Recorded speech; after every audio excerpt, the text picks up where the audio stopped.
আসসালামু আলাইকুম everyone, welcome back to my channel দেশি ব্লগ চ্যানেলে সবাইকে স্বাগতম।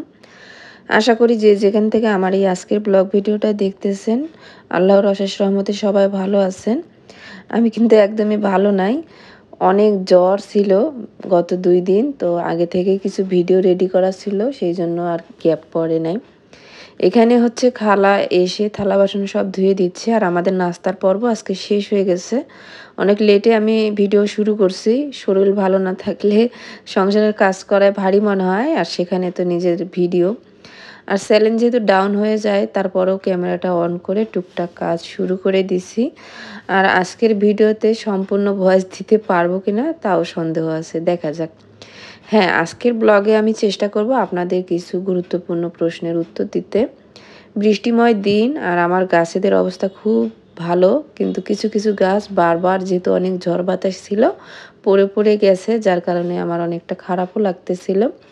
সব গাছ মানে কোনো গাছ কিন্তু সেইভাবে মারা যায় নাই, কিন্তু কিছু কিছু গাছ পড়ে একটু ক্ষয়ক্ষতি হয়েছে আর কি। যাই হোক, এখানে আমার খাবার জন্য আমি একটা মিল্কশেক বানিয়ে নিয়েছি। তো এখানে 2টা কলা আর হচ্ছে দুধ জাল করা ছিল আগের দিনের নর্মাল ফ্রিজে, সেইটা নিছি।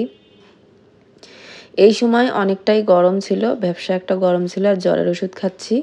যখন জ্বরটা কমে যাচ্ছে সেই সময় অনেক গরম লাগতেছে, যার কারণে আমি এখানে মিল্কশেক খাচ্ছি। আর মিল্কশেক তো ঠান্ডাই হবে। তো গলার অবস্থা বুঝতেই পারতেছেন ভয়েস শুনে যে কি একটা অবস্থা আমার গলার। এদিকে নাকের মাংসও বাড়ছে, কানেও ব্যথা, গলায়ও ব্যথা।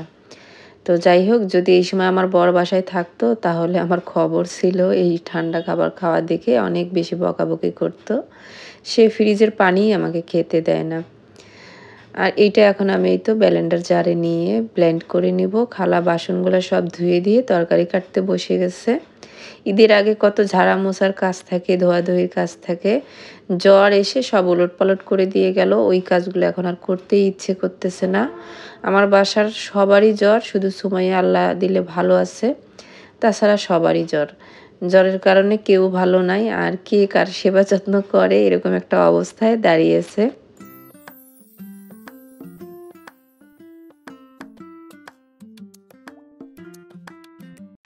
আচ্ছা, এবার কমেন্ট পড়া শুরু করি। বেশ কিছু গুরুত্বপূর্ণ কমেন্ট আসছে যেগুলোর অ্যান্সার না দিলেই নয়। তো শান্তা লাইফস্টাইল ব্লগ থেকে আপু বলছে, টাকা জমানো আমার পক্ষে কোনোভাবেই সম্ভব না। তো কেন সম্ভব না আমি কিন্তু সেটা বুঝতে পারিনি। আপু কিন্তু আর কিছু লেখেনি। অনেকে লিখেছে যে টাকা জমাতে পারে না। টাকা জমানো এমন কোনো কঠিন কাজ না।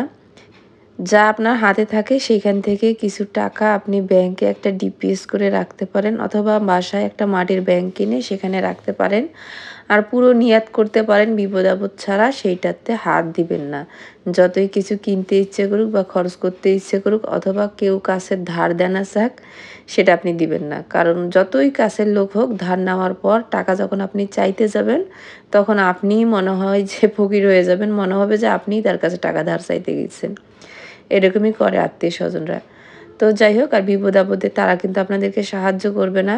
যখন আপনি বিপদে পড়বেন, আপনার ওই ধারের টাকাও আপনি তার কাছে পাবেন না। এরকম আমার সাথে অনেক ঘটছে, সেইজন্য বললাম। আচ্ছা, এরপরে একটা আপু আমাকে কমেন্ট করছে, আমি এখন আমার নামটা মনে নাই, যে আপুটা হয়তো ইউটিউব চ্যানেল আছে, অনেক হতাশ, সেইখান থেকেই এই কমেন্টটা করছে যে, আপু তুমি কয়দিন পর পর ভিডিও দাও, শর্ট ভিডিও কয়টা দাও, কোন টাইমে তুমি ভিডিও দাও? আমি হচ্ছে বিকেল 4:15টায় এখন ভিডিও দিচ্ছি, আর আপনি টাইমটা অবশ্যই মেনটেন করবেন। আর আমি একদিন পর পর ভিডিও দিই। এটা কিন্তু আপনার জন্য জানা গুরুত্বপূর্ণ নয়। আপনি প্রথম থেকে কয়দিন পর পর আপনার চ্যানেলে ভিডিও দেন, সেটাই আপনাকে ফলো করতে হবে। আমি অনেকবার চেষ্টা করছি সপ্তাহে একটা করে ভিডিও দেওয়ার। যখনই আমি সপ্তাহে একটা ভিডিও দিতে গেছি, তখনই আমার চ্যানেল ডাউন হয়ে যায়। মানে ওই যে ১ম এ আমি একদিন পর পর ভিডিও দিছি, ওইটাই আমার চ্যানেলের আর কি রিস্ক। মানে আমাকে একদিন পর পরই ভিডিও দিতে হয়। আপনিও যদি একদিন পর পর দেন, তাহলে অবশ্যই একদিন পর পর দিবেন। আর যদি ডেইলি দেন, তো ডেইলি দিবেন। ছোট হোক, বড় হোক, ডেইলি দিবেন।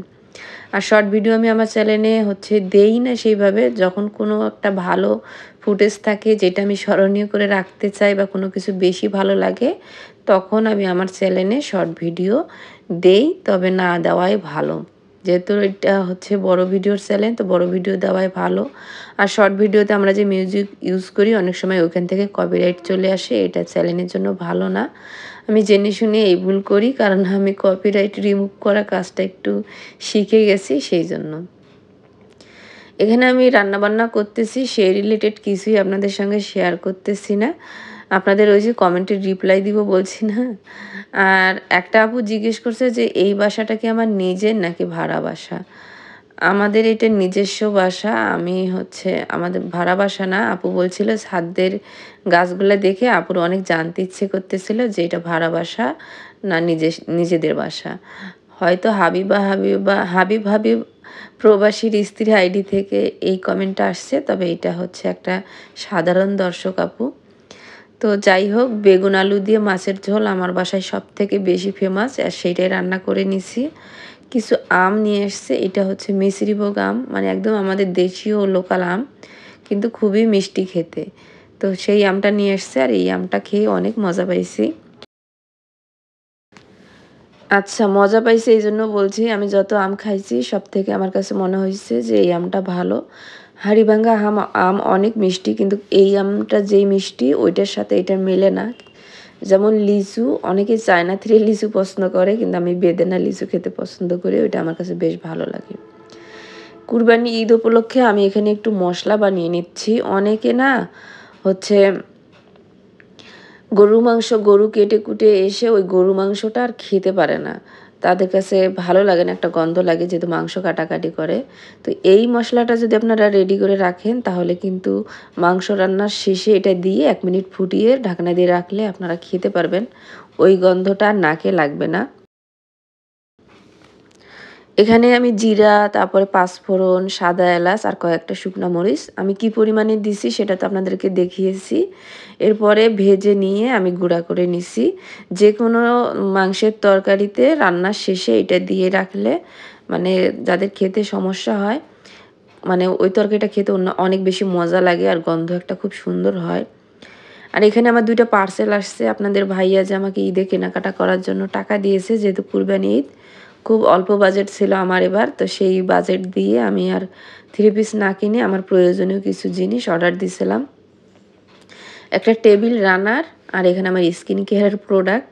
সবসময় আমি স্কিন কেয়ারের প্রোডাক্ট কেনার জন্য আপনাদের ভাইয়ের কাছে টাকা নেই না, কারণ হচ্ছে চাইলেই সবসময় চাওয়া যায় না। তো আমি ওই টাকাটা দিয়ে আমার এই জিনিসগুলো কিনছি, আর এগুলো আমার ছিলই বাসায়, তারপরেও অর্ডার দিছি। আচ্ছা, আমি সবসময় স্কিন কেয়ারের প্রোডাক্ট থাকতেই আরেকটা অর্ডার দিয়ে রাখি, কারণ শেষ হওয়ার পর সবসময় সব জিনিস অ্যাভেলেবেল হয় না। যেই সব জিনিস ইউজ করি ওই জন্য আগে থেকেই নিয়ে এসে রাখলাম। তো প্রথমে সুমাইয়া বলতেছে, আম্মু এটাই তুমি আগে দেখিয়ে দাও, তারপরে হচ্ছে ওইটা দেখিও। আর বলতেছিল ক্রিমটা বের করে দেখো। আমি আসলে বুঝতেছিলাম না কি করব, তো আমাকে পাশে থেকে শিখিয়ে দিচ্ছিল। এটা একটা সিরাম আর এটা একটা ময়শ্চারাইজার ক্রিম। তো আমি ব্র্যান্ডটা দেখিয়ে দিব। এখন আমার না সবসময় সব জিনিস মনে থাকে না, ভুলে যাই।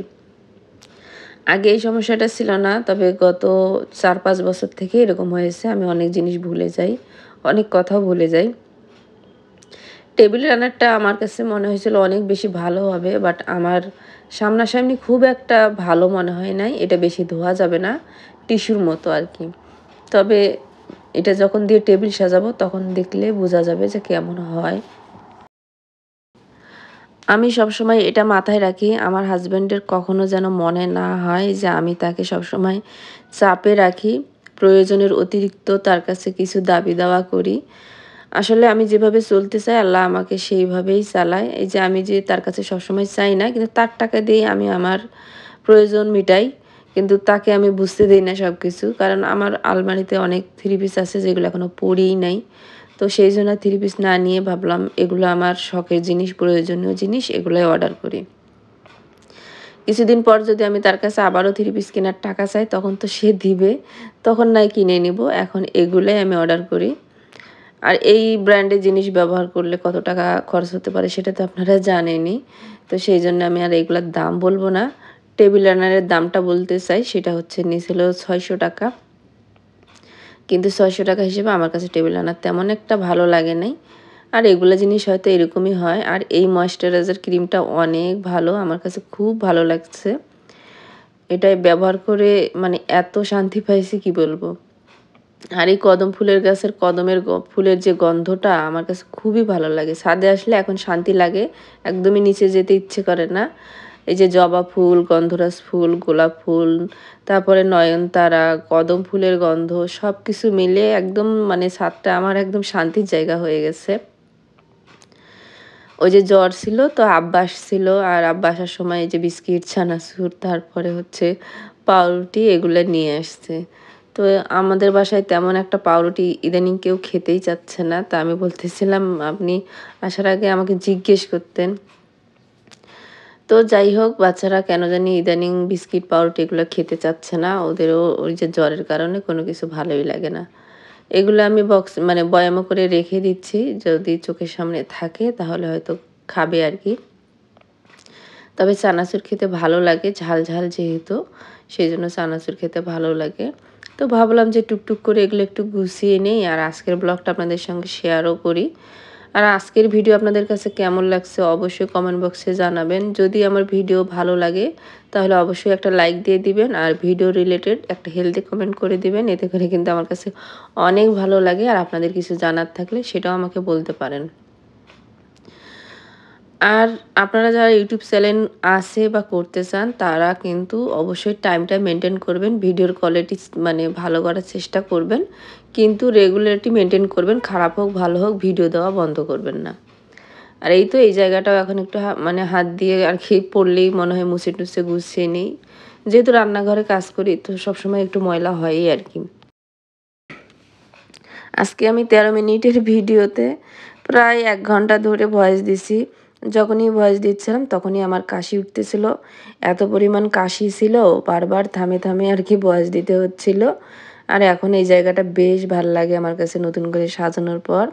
এদিক থেকে সুমাইয়া পড়তে বসছে মাগরিবের পরে। আর আমি এখানে বসে একটু চা খাচ্ছিলাম। তো এই ছিল আমার আজকের লাইফস্টাইল ব্লগ ভিডিও। আশা করি আপনাদের কাছে ভালো লাগছে আর আপনাদের জানার যেটা ছিল সেটা আমি আপনাদেরকে বলে দিতে পারছি। তো আসসালামু আলাইকুম। আল্লাহ হাফেজ।